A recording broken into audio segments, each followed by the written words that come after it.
Ever wonder how those amazing discoveries made in university labs, you know, actually make it out into the real world? Yeah. Like, how does a brilliant idea for a new cancer treatment or Yeah. some revolutionary solar panel tech go from, like, a researcher's notebook to something that can benefit everyone? It's a pretty long road.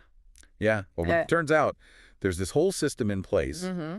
often called a technology transfer cell or office, Yeah. that's dedicated to bridging that gap. Yeah. But It's a lot of moving parts. you guessed it, it involves a ton of paperwork. A lot of legal documents. So today, Yeah. we're going to take a deep dive All right. into these essential documents that make this whole thing work The nuts and bolts. to help us navigate this Yeah. this world of agreements and legalities. We have an expert joining us today. Happy to be here. Welcome. Thanks for having me. All right, so Yeah. let's break this down into three key categories. Okay. First up, we have the foundational documents. These are kind of like setting the ground rules and structure for the whole process. The foundation.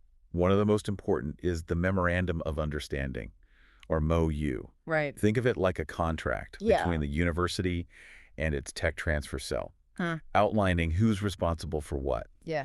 Then we have the Articles of Association, which define the tech transfer cell's purpose, how it's structured, who's in charge, Mhm. really like laying out its identity. Like the bylaws for a company or something. Yeah. And then lastly in this category, we have the bylaws. Okay. Now, these are Rules. more than just a basic rule book. Right. They go into like the nitty-gritty, Mm-hmm. like how decisions are made, how intellectual property revenue is shared Yeah. between the inventors and the university. How the pie gets divided. I imagine that can get pretty complex. It can be. It definitely can be. And then, of course, how they handle things like conflicts of interest. That's always tricky. Yeah. You got to be really careful with those. I think one of the things that these foundational documents really emphasize is transparency and accountability. Okay. They establish this framework that everybody involved can rely on. Yeah. It prevents things from becoming like a free-for-all, Right. without clear guidelines from the outset. Yeah. The whole tech transfer system could easily just become bogged down in, Right. disputes, inefficiencies, Yeah, you're right. finger pointing. It makes you realize how much careful planning goes into this. Yeah, absolutely. Okay, so once that foundation is set, Right. we move on to like the heart of it all. Yeah. Intellectual property. The IP. So these documents are crucial Absolutely. because they determine who owns what. And that's Big deal. a huge deal when we're Yeah. talking about like groundbreaking inventions and things. Yeah, the crown jewels of the university. So we start with the intellectual property policy, Right. which essentially outlines the university's claim to ownership of inventions arising from, research done under their watch. Right. So anything developed using Yeah. their labs, their equipment, their funding. Yeah, and then there's the invention disclosure form, which is Yeah. basically how researchers officially say, Yeah. hey, I created something potentially game-changing. Right. Check this out. Yeah. It's their way of putting it on the radar. A lot of people are surprised to learn that in most universities, the invention actually initially belongs to the researcher, Yeah. not the institution. That always throws people off. Yeah. It's not intuitive. So that's where the assignment agreement comes in. Right. This document legally transfers ownership from the inventor to the university, Right. which I imagine is Yeah. a necessary step for them to be able to license it out. Exactly. The university needs to own the IP in order to be able to grant Yep. rights to someone else, Okay. to use it, to commercialize it. And that brings us to what I think is like a pivotal document, Yeah. the licensing agreement. That's the deal. So this is where a company gets the right to use, make, or sell the university's invention, Mm-hmm. taking it one step closer to actually like becoming a product or service Yeah, that's where it gets real. that people can use. Yeah, that's where the rubber meets the road, the licensing agreement. Yeah, But you wouldn't believe how complex these things can get.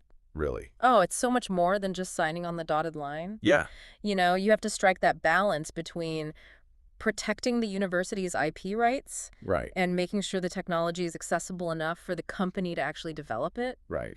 bring it to market. Yeah. It's like a tightrope walk. Wow. And it can involve, some pretty intense negotiations. I bet it makes you realize there's a lot more to it Yeah. than just, signing on the dotted line. Oh, yeah. It's a whole process. So are you ready for our final category? Hit me with it. Okay. What else we got? So we're moving on to what are often called agreement templates. All right. These are kind of crucial for Yeah. establishing clear expectations and avoiding potential conflicts, Right. especially when the university is working with, like, external partners. You got to set the ground rules. Yeah, so first up, we have Yeah. the infamous non-disclosure agreement, The NDA, everybody's favorite. or NDA. Only those secrets safe. Yeah, so this is all about keeping research secrets under wraps. Yeah, mum's the word. And Loose lips sink ships, as they say. preventing sensitive info from leaking out. Yep. Then there's the Material Transfer Agreement, or MTA. Right. Essentially like a permission slip for sharing research materials between institutions. Like if you want to borrow Yeah. a special piece of equipment or something. Yeah, like, Right. hey, can I borrow your notes? But for things like cell lines or Right. experimental compounds. Like the really valuable stuff. Yeah, so while NDAs protect secrets. Yeah. MTAs facilitate collaboration. Yeah, they enable the sharing of important resources Yeah. to advance the research. A balance there. Yeah. Next, we have the Collaborative Research Agreement, or CRA. Okay. So this agreement basically lays out a roadmap for research partnerships, clearly defining each party's responsibility. So everybody knows who's doing what? And importantly, who owns what comes out of it. Right, because you don't want to have arguments later on about who owns the invention or the data. Exactly. You got to settle that up front. And lastly, we have the option agreement. Oh, okay. So this gives a company like almost like a first dibs, A right of first refusal. right, to negotiate a license for technology. Yeah.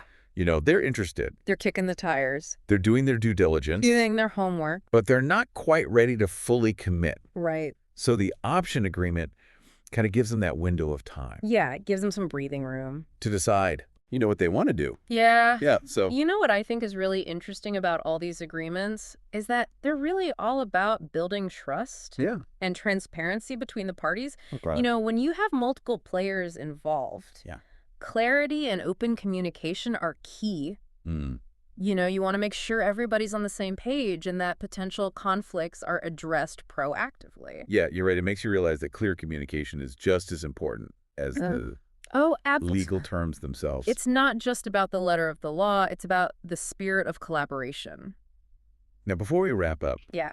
there are a few other important documents we should touch on, Okay. like the conflict of interest policy, which helps ensure that personal interests don't compromise the research or Yeah. tech transfer process. Yeah. Yeah, that's really important for maintaining the integrity of the whole system. Yeah. You want to make sure that people are making decisions based on what's best for the research and not for their own personal gain. And then the data protection and confidentiality agreement, Right. That's huge these days. which is vital for safeguarding sensitive information. Especially with all the data breaches and cyber attacks happening. Absolutely. Got to be extra careful. And of course, the tech transfer cell's own standard operating procedures, or SOPs, Yes. which kind of keep everything running smoothly Right. Those are like the internal rule book. and efficiently. You make sure that everything's done consistently and according to best practices. Yeah. You know, having well-defined SOPs not only streamlines the process, Yeah. but it shows that the tech transfer cell is committed to professionalism Right.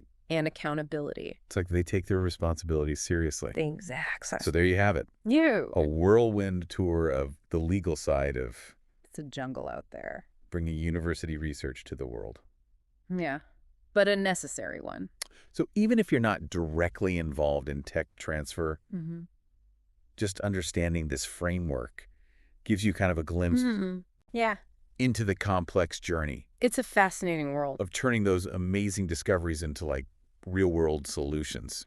And it really makes you think about the journey a new technology takes, doesn't it? It does. You know, from the lab bench to the marketplace, Yeah. and how these legal documents, while they're essential, Right. can sometimes actually impact the speed Yeah. and accessibility of those innovations, reaching the people who need them. Right. It's a delicate balance Yeah. between protecting the IP and getting it out there. It is. It makes you kind of wonder about the ethical implications Yeah. of who Yeah. profits from these discoveries. Who benefits? Who gets left behind? Yeah, but I think that's a deep dive That's a whole other in conversation. another day. Yeah, we could talk about that for hours. So until then, Yeah. keep those brains buzzing. Stay curious.